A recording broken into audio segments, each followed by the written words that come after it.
Getting better. All right, please put your hands together. Mr. Jimmy Ponzi, ladies and gentlemen.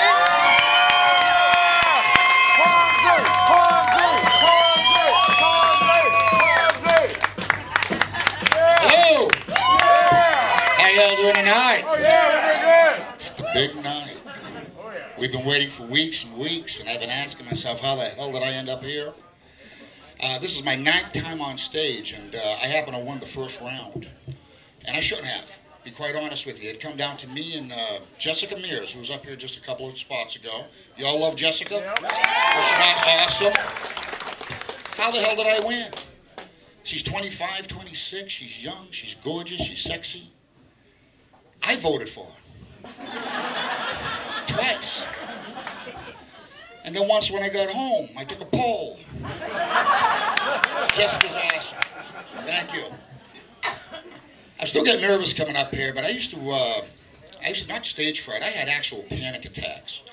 But I've got a great friend who happens to be in the audience. His name is Joe Sorensen, and he's deep into yoga and meditation and all that. And he said, Jimmy, if you'll do just a few things, he says, I can get you through that fear. So I'm going to share that with you folks. Now before every show, I find a nice quiet spot. I do some deep breathing exercises. Feel free to join in. This is tremendous. I find my center. I open my soul to the universe. And then I drop like 5 Xanax and wash them down with some Jack Daniels. Fucking showtime. Yeah. Last time I was here, I got so friggin' relaxed, I shit my pants on stage. Took 2 cocktail waitresses and some big fat gay guy 20 minutes to revive me. I don't think he understood the whole mouth-to-mouth thing. It was more like, Probably why it took 20 minutes. You know what I mean, don't you? Well, I just turned 50 recently.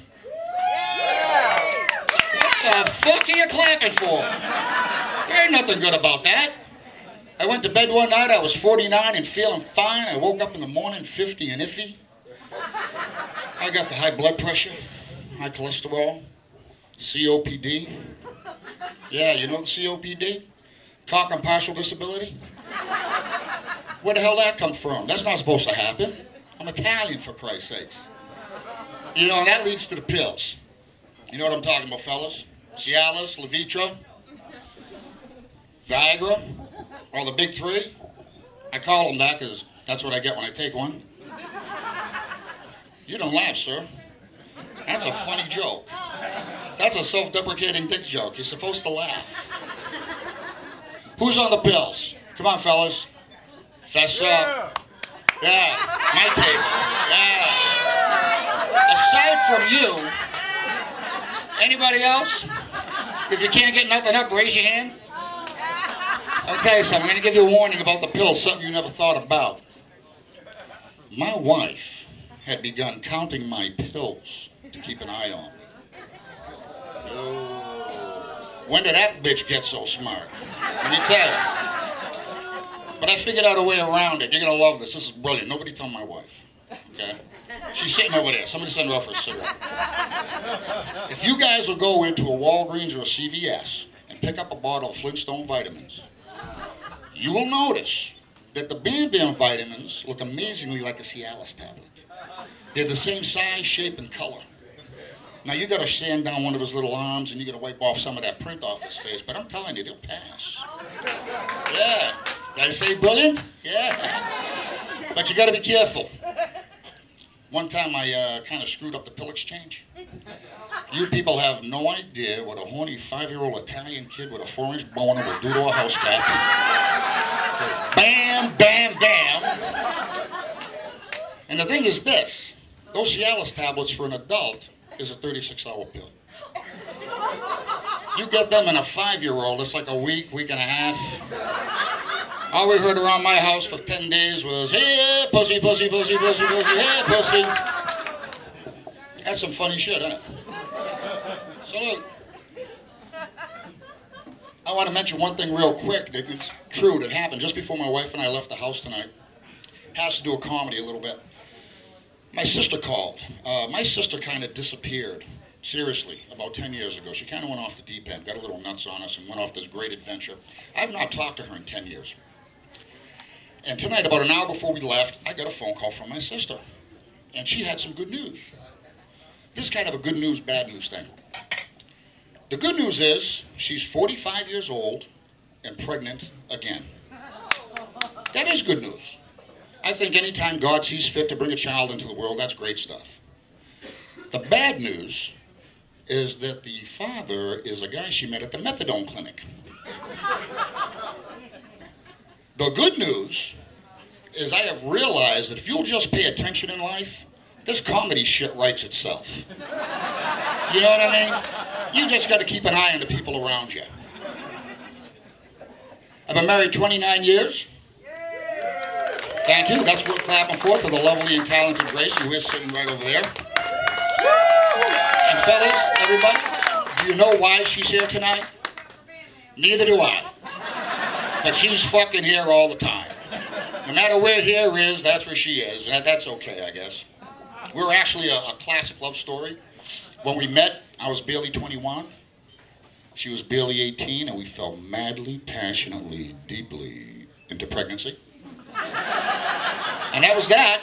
Game over. Thank you for playing, Jimmy. Take with your consolation prize. A big fat bag of broken dreams and promises, but what the hell? Then she started spitting out kids like a Pez dispenser with a broke neck. But I make jokes, but I love her to death. We've had a good life. We've actually raised 3 wonderful children. Thank you for not clapping. I don't give a fuck. You're supposed to clap right there. It's in the script. I'm going to do it again, okay? We've actually raised 3 wonderful children. Thank you. And 1 shithead. You see why the clapping was so important. Okay? We did. What are you going to do? It's the way life goes. It's 3 out of 4, 75%. I'm all right with that. If they were handing out report cards, that's what, a C? C+? Fuck it, I'm done. That's all you get. Let me give you a quick rundown. I still got a minute or 2. My daughter, Patricia, is in the mental health field. She's raising a family. She's doing awesome. I couldn't be prouder. My daughter, Carla, and her husband are at Ramstein Air Force Base over in Germany defending this great nation. Absolutely. Absolutely. My youngest son, Joe, at this moment is at Fort Hood, Texas, training for special ops, and he's getting ready to deploy to the Mideast in June. He is going to kick some jihad ass. Can't believe I just love him to death. And then there's my oldest, Jimmy Jr. He's known around the house as the defendant. That's right.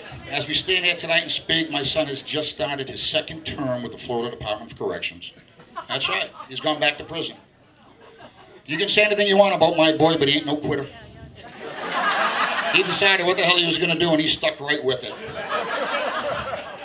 And the thing that bothers me about that, the one thing is, contrary to popular belief, Italians do not raise their children to become criminals. We don't. But on the other hand, if one of our children decides to become a criminal, we expect them to be pretty fucking good at it. You know what I'm saying? We practically invented this shit. That's what I told him. I said, read a book, watch the History Channel, talk to one of your uncles. Make me proud. He didn't do any of them things. Now, if any of you folks have anybody that happened to be incarcerated in Florida right now, they've got a really cool thing, and this is true. You can go on the Florida Department of Corrections website, and you can actually pull up an information page on your beloved inmate. It's true. It's kind of like a felony Facebook. You pull it up, there's his most recent photograph. There's a list of his most favorite crimes. I don't know if they're his favorites, but they're the ones that got him where he is today. And then they get a list of all his aliases. Let me tell you something. My kid has 14 different aliases. That's true. And that blew my mind. But then after I thought about it, I realized that's why you never listen to me.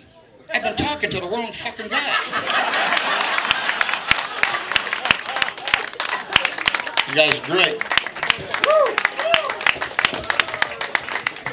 I I talk about my kid being in prison, and honestly, it's not an easy thing. It's kind of hard, and I swear to you, I don't wish it on anybody.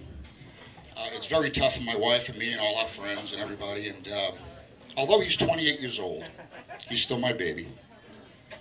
And although he was very, very wrong in what he did and got every bit he deserved, he's still my baby.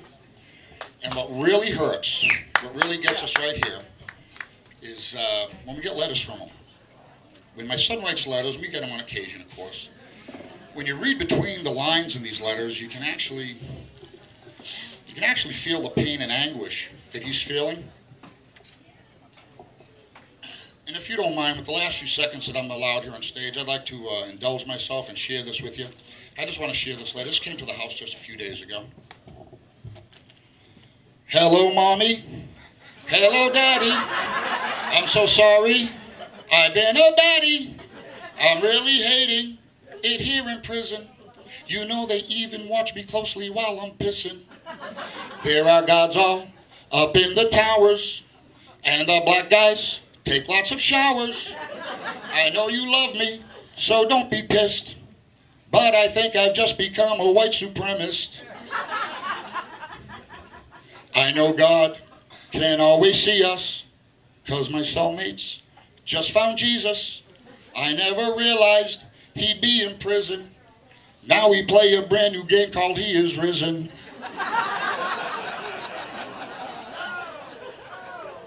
The background. Bust me out, oh Mom and Daddy, take me home. I won't smoke fatties or do crimes. I've learned my lesson now, not like those other times. Kind of turned into a tearjerker, didn't it? Wait a minute, I've got a feeling that my lawyer ain't done appealing. They've cut my sentence. Oh gee, that's better. Mom and Daddy kindly disregard this letter. Thank you so much, guys. This has been the most exciting night of my life, and I mean that. Thank you so much. And when you vote, let's do it the Italian way. Vote early, vote often. Love you guys.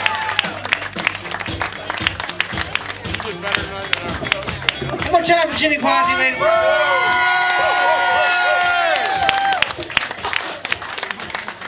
All right. That was good. That was the best ever. You like that? He's funny, isn't he?